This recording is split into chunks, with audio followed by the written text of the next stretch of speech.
No news only views. दोस्तों, राजनीतिक स्तर पर अगर देखा जाए तो बहुत सारे मुद्दे हैं जिन पर की बात हमेशा से होती आई है। खासकर छोटे राज्यों की बात जब की जाती है तो पृथक महाकौशल का एक मुद्दा है जो कई वर्षों से चल रहा है। और जबलपुर को राजधानी बनाने का भी एक सपना है जो कि कहीं न कहीं एक राख के भीतर दबी हुई चिंगारी है। हमारे साथ हैं महाकौशल राष्ट्रीय पार्टी के युवा मोर्चा के राष्ट्रीय अध्यक्ष आशीष त्रिपाठी सन्यासी। हम आपका स्वागत करते हैं। आपके नाम के साथ सन्यासी क्यों लगा है?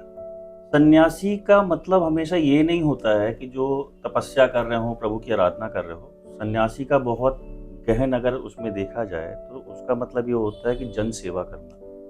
तो जरूरी नहीं है कि जो आराधना कर रहा हो प्रभु की और भक्ति कर रहा हो वही सन्यासी कहलाता है। मैं राजनीतिक नाम मेरा सन्यासी इसलिए पड़ा क्योंकि मैंने एक प्रण लिया है कि जब अगर मैं राजनीति कर रहा हूँ, जन सेवा के लिए कर रहा हूँ, उसमें ना मुझे किसी अमीर को देखना है ना गरीब को देखना है। क्योंकि आज के टाइम में आप सबसे ज़्यादा देखेंगे तो जो गरीब वर्ग है, पिछड़ा वर्ग है, वो सबसे ज़्यादा प्रताड़ित हो जाता है धन पूंजीपतियों से। ठीक है, पूंजीपति क्या होता है कि अपनी पूंजी से उनको दबाने की कोशिश करते हैं। तो जब मैं इस नाम के साथ में राजनीति करता हूँ तो मुझे किसी का भय नहीं होता और उनके हक के लिए मैं लड़ाई लड़ता हूँ। आपकी जो पार्टी है, जी, ये पार्टी का जो विचारधारा है, ये क्या धर्म से जुड़ा है या किसी राष्ट्रवाद के मुद्दे पे काम कर रहे हैं? देखिए हमारी जो पार्टी का मुख्य उद्देश्य है वो एक पृथक महाकौशल राज्य की स्थापना करना है। महाकौशल का अगर आप इतिहास देखेंगे तो बहुत कहना चाहिए कि शुरू से लेके अभी तक में एक देश को बहुत कुछ दिया है। रजनीश ओशो जी यहाँ से थे, आज़ादी की लड़ाई यहाँ से लड़ी गई है। देन उसके बाद में आर्मी का मुख्यालय यहाँ पे, उसके बाद भी जो इसकी अवहेलना होती है। ठीक, तो हमारा मुख्य उद्देश्य यह है कि एक पृथक महाकौशल राज्य को गठित किया जाए और जबलपुर को संस्कारधानी को राजधानी बनाया जाए। पृथक महाकौशल का एरिया आपने कहीं न कहीं सोचा हो तो इसमें तो छत्तीसगढ़ भी शामिल हो जाता है। नहीं, हमने 18 जिलों को देखते हुए हमने पृथक महाकौशल राज्य के लिए लड़ाई लड़ना चालू की है। कौन कौन से जिले हैं? जिसमें है आपका जबलपुर है, कटनी है, अनूपपुर है, मंडला, बालाघाट, छिंदवाड़ा। ठीक है, उसके बाद में दमोह हो गया आपका, उसके बाद में आपका होशंगाबाद हो गया, जिसको शिवनी, नरसिंहपुर। ये सारे जो बेल्ट लगती है जबलपुर से सराउंडिंग में जो लगती है, यानी 18 जिलों को मिला के आप एक पृथक महाकौशल का एक नक्शा आपने तैयार किया है। पृथक महाकौशल यदि बनता है तो एक राज्य की अपनी आर्थिक स्थितियां क्या लगता है कि हम किस तरीके से? देखिए, पृथक जब राज्य बनता है तो वहाँ पे रोजगार के अवसर बहुत होते हैं, क्योंकि एक राज्य बनेगा तो वहाँ पे आपको सारे जो डिपार्टमेंट्स होते हैं वो एक नए तरीके से बनेंगे, तो रोजगार के अवसर वहाँ पे आएंगे। खनिज संपदा हमारे यहाँ पे है ही है, बहुत सारी है।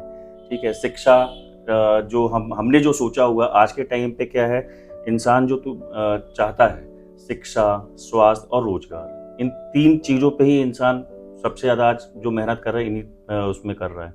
अच्छी शिक्षा मिलेगी तो अच्छा रोजगार मिलेगा, अच्छा रोजगार रहेगा तो स्वास्थ्य भी बहुत अच्छा रहेगा। तो हमारा मुख्य उद्देश्य ये है कि एक पृथक महाकौशल जब राज्य हो जाएगा तो शिक्षा, रोजगार और स्वास्थ्य हम ये फ्री में रखेंगे उनको। क्योंकि जनरली क्या होता है, आप ये चीज़ देखते हैं कि कोई भी व्यक्ति होगा वो सबसे, अब मान लीजिए कि कोई अच्छा काम कर रहा है, हॉस्पिटल में एडमिट हो गया तो सबसे ज़्यादा वो वहीं टूट जाता है। मध्य प्रदेश शासन हो चाहे चाहे वो बीजेपी ने काम किया हो या कांग्रेस ने काम किया हो, अभी तक स्वास्थ्य पे और शिक्षा पे किसी ने कोई ध्यान दिया नहीं।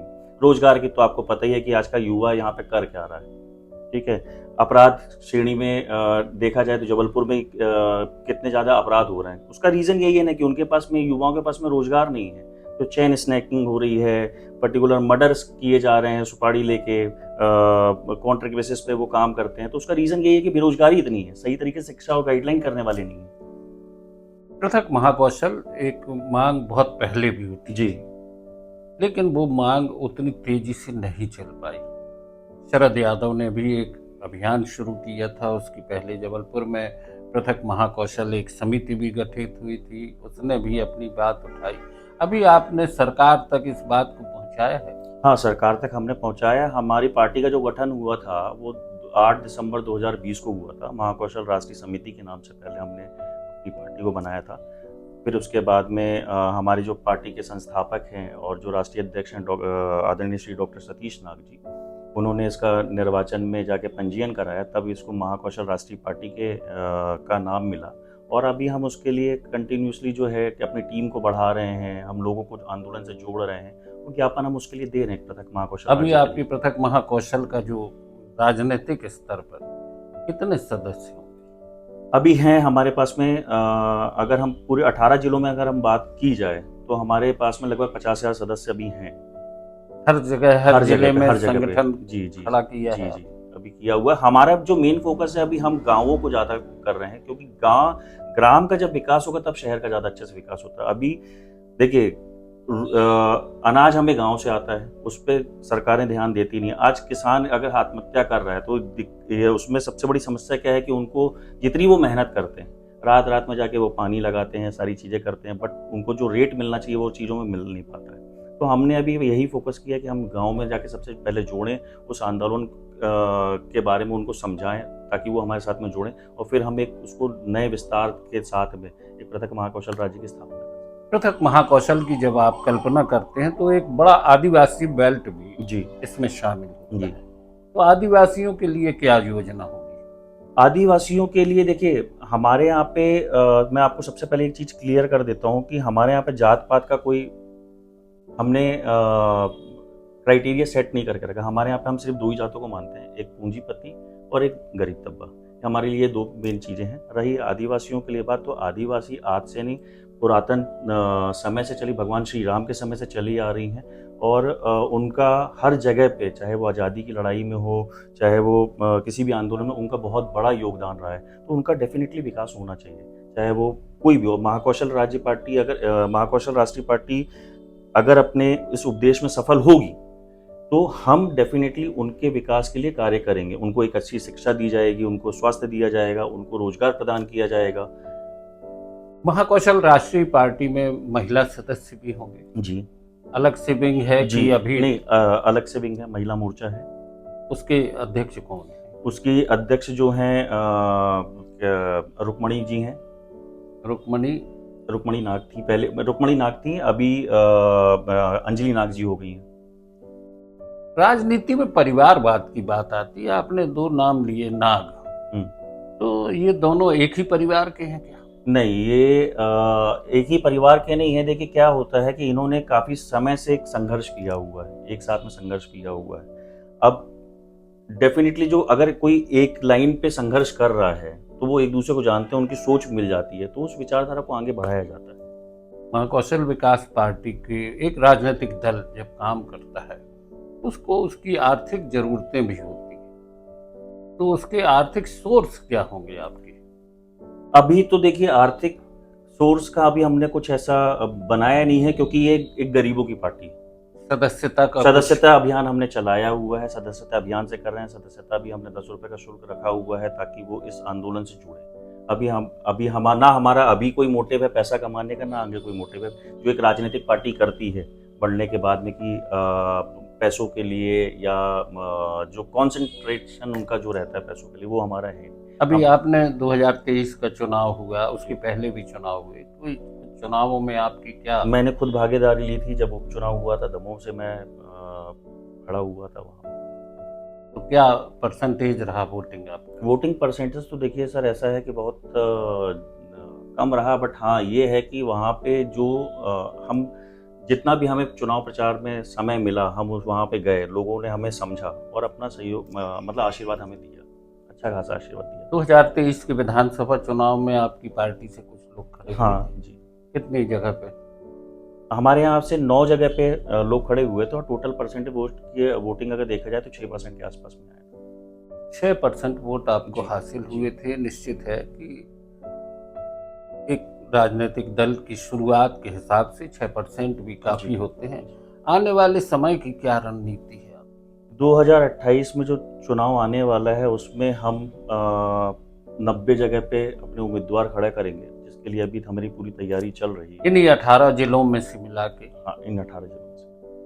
अभी आपने मध्य प्रदेश सरकार, केंद्र की सरकार, इनके बीच में आपने अपनी बात रखी, अपने मुद्दे रखे? बिल्कुल हमने रखा हुआ है, मगर आप भी ये चीज़ जानते हैं कि आज चाहे वो केंद्र पे सरकार बैठी हो या मध्य प्रदेश में सरकार बैठी हो, इतनी तानाशाही हो चुकी है कि उन मुद्दों को, किसी मुद्दों को सुना नहीं जाता अभी एक नया मुद्दा आया है, वोट चोरी का मामला। है। जी, इस पे आप क्या कहेंगे? देखिए क्या है कि ये होता तो है, सत्यता तो है। आपने चुनाव लड़ा, आपको मैंने लगा? चुनाव लड़ा है, मुझे पता है, सत्यता तो है, यानी ये सत्य है। सत्य है। निर्वाचन आयोग की निष्पक्षता को लेके भी आप बात कहें? सरकार जिसकी होगी, पूरे डिपार्टमेंट्स उसके हिसाब से ही चलेंगे। तो जब पृथक महाकौशल बनेगा और महाकौशल विकास पार्टी अगर सत्ता में आएगी, तो भ्रष्टाचार और पक्षपात जैसे मुद्दे भी उसमें होंगे? बिल्कुल होंगे। हम उसी के लिए तो एक पृथक महाकौशल राज्य की जब स्थापना होगी तो हम अपने जो राज्य की संरचना बनाएंगे, इन सारी चीज़ों से मुक्त करके ही बनाना चाहते हैं। मैंने जैसे आपको बताया कि मेरा नाम सन्यासी है, तो मैंने उसको नाम को ही ग्रहण इसलिए किया हुआ कि जब मैं राजनीति कर रहा हूँ तो मुझे इन सारी चीज़ों पे फोकस करना है कि मैं जनता की भलाई कर सकूँ। सभी नेता बोलते हैं कि हम जनता के लिए काम कर रहे हैं, विकास के काम हो रहे हैं। इसके बाद भी देखने में आता है आम जनता जहाँ है वहीं है। बिल्कुल सर। गरीब और गरीब हो रहा जी। है, अमीर और अमीर हो जी। जा रहे हैं। ऐसी स्थिति में आप अपने आप को या आम जनता के बीच में अपनी पार्टी के भरोसे को किस तरह कायम कर पाएंगे? देखिए, अभी तो हमने आपको बताया कि जैसे अभी हम लोगों के बीच में जा रहे हैं, जनता त्रस्त है गवर्नमेंट से, मगर सबसे बड़ी चीज़ ये कि वो जाएं कहाँ। या तो कांग्रेस में जाएं या बीजेपी में जाएं, दोनों जगह तो चोर बैठे हैं, दोनों जगह तो हिटलर शाही बैठी हुई, तो जनता तो पिस रही है। वो भी एक ऑप्शन ढूंढ रही है कि कोई एक नया राजनीतिक दल, कोई एक ऐसा है या कोई संगठन एक ऐसा है जो उनकी स्थिति को सुधार सके। जनता भी चाहती है। यानी आने वाले चुनाव में आपको बहुत सी उम्मीदें हैं। बिल्कुल। और आपको लगता है कि युवाओं का एक बड़ा वर्ग आपसे जुड़ेगा? युवा तो देश को आगे बढ़ाने वाले हैं, युवा से ही देश है। मगर आप ये देखिए ना कि युवाओं के लिए कोई भी सरकारों ने सही तरीके से काम नहीं किया। अगर आप यहाँ पे अपने जबलपुर की ही बात देख लें तो क्या इन्होंने शिक्षा पे फोकस कर लिया, क्या इन्होंने स्वास्थ्य पे किया? किसी भी विधानसभा में कोई स्वास्थ्य कैंप चलते हैं, आज युवाओं को इतना ज़्यादा हार्ट अटैक हो रहा है, ये सारी चीज़ें हो रही है, उनके लिए स्वास्थ्य के लिए उन्होंने क्या कर लिया? किस तरीके से उन्होंने स्वास्थ्य को जागरूक करने के लिए कोई अभियान चलाया, कुछ की चीज़ें कि नहीं? दोस्तों, एक चिंगारी जरूरी भी है युवाओं के लिए। अभी खासकर जबलपुर में जब बात कर रहे हैं तो एक बड़ा वर्ग युवाओं का डिलीवरी बॉय हो गया है। माता पिता ने पढ़ाया लिखाया, उनको सरकारी नौकरी के सपने देखे, लेकिन अभी वो बड़ी बड़ी कंपनियों में, जोमेटो है, स्विगी है, ब्लिंकिट है, इनमें बड़े बड़े पिट्ठू बैग लाद के लोगों के घरों में डिलीवरी बॉय के तौर पे पहुंच रहे हैं। रोजगार नहीं है, और रोजगार की संभावनाओं को लेके जब भी सरकार से बात की जाती है, सरकार एक आश्वासन दे देती है कि आपके चुनावी घोषणा पत्र का मुख्य बिंदु क्या होगा? पृथक महाकौशल राज्य। सिर्फ पृथक महाकौशल राज्य, युवाओं के लिए रोजगार। देखिए क्या है, जैसे मैंने आपको बताया, पूंजीपति हावी हैं। पूंजीपति हावी हैं। जब मध्य प्रदेश शासन ने इतनी नौकरियां निकाली, कई लाखों लोगों ने फॉर्म भरे। फॉर्म भरने के बाद में उनके पास में पैसा कलेक्ट हुआ और उन्होंने उस नौकरी की जो वैकेंसियां निकली थी उसको उन्होंने रोक दिया। वो पैसे का उन्होंने क्या किया, या आज तक ना किसी ने पूछा। किसी राजनीतिक, मैं बोल रहा हूँ विपक्ष के लोगों ने उनसे पूछा, उन्होंने जाके उसके लिए बातचीत की। वो सरकार उस पैसों को करती क्या है? अगर उन्हीं पैसों से वो एक अपनी कोई संस्था से पर्टिकुलर कुछ प्रोजेक्ट डाल दे तो कई लोगों को रोजगार भी मिल सकता है उससे। अभी आपने कोई बड़े आंदोलन जो किए हैं पार्टी ने, वो कौन से? हमने अभी बड़े आंदोलन की अगर बात की जाए तो अभी तो हम देखिए सिर्फ अपने आप को विस्तार कर रहे हैं, और आने वाले टाइम पे हम जरूर बड़े आंदोलन करेंगे। मनीष, चुनाव बहुत महंगे हैं। आज की स्थिति में एक आम सामान्य गरीब आदमी चुनाव नहीं लड़ पाता जी। करोड़ों रुपए खर्च होते हैं। ऐसे में महाकौशल विकास पार्टी जब चुनाव के मैदान में आएगी इस तरीके से अपने आप को, पार्टी के प्रत्याशी को आप आगे कर पाएंगे? देखिए, मेरा जो मानना है, आप बिल्कुल सत्य कह रहे हैं कि आज के जग का जो चुनाव हो गया है, चुनाव काफ़ी महंगा हो गया है। जो दिखता है वो बिकता है, परंतु कई जगह पे इसको झुठलाया भी जा सकता है। अगर आपकी जनता के बीच में पकड़ अच्छी है, जनता सिर्फ एक नेतृत्व करने वाला अच्छा बंदा चाहती है, और उसके कई एग्जाम्पल भी हैं। जैसे अभी विधानसभा में एक आदिवासी पार्टी के एक विधायक पहुंचे हैं, जिनके पास में खुद का फंड नहीं था, जनता से फंड लेके उन्होंने किया था। तो उन्होंने जनता के बीच में अपनी पकड़ बनाई हुई थी। जनता उनको ने ये समझा कि वो हमारे लिए कार्य कर सकते हैं, और उनको वहाँ तक पहुँचाया उन्होंने। महिलाओं की स्थिति पे क्या कहेंगे? महिलाओं की स्थिति के लिए तो हमने देखिए कई बार आंदोलन इसके लिए किया भी है, ज्ञापन भी हमने दिया हुआ है कि महिलाओं की जो स्थिति, अगर हम पर्टिकुलर आदिवासी महिलाओं की साइड से हम बात कीजिए, तो आज भी उनके जो शिक्षा होनी चाहिए प्रॉपर तरीके से, वो शिक्षाएं उनको मिल नहीं पा रही है, क्योंकि साधन का अभाव है। सरकारी स्कूल की स्थिति आपको पता ही है, और एजुकेशन आज की डेट पे सिर्फ और सिर्फ एक व्यापार का माध्यम बन चुकी है। महाकौशल विकास पार्टी का एक बड़ा अपने तरीके से एक राजनीतिक विचारधारा को लेकर काम करने का संकल्प है, और निश्चित है आने वाले समय में एक विकल्प के तौर पे महाकौशल विकास पार्टी हो सकता है आपके सामने हो। पृथक महाकौशल का एक मुद्दा है जो कि बहुत दिनों से रात के भीतर दबा है, उसको कितना उभार मिलेगा, कितने तरीके से उस मुद्दे को खड़ा करेगी, ये तो भविष्य बताएगा। लेकिन आशीष त्रिपाठी सन्यासी जी ने हमसे चर्चा की नो न्यूज़ ओनली व्यूज पर। बहुत बहुत धन्यवाद। बहुत बहुत धन्यवाद जो आपने आमंत्रण दिया।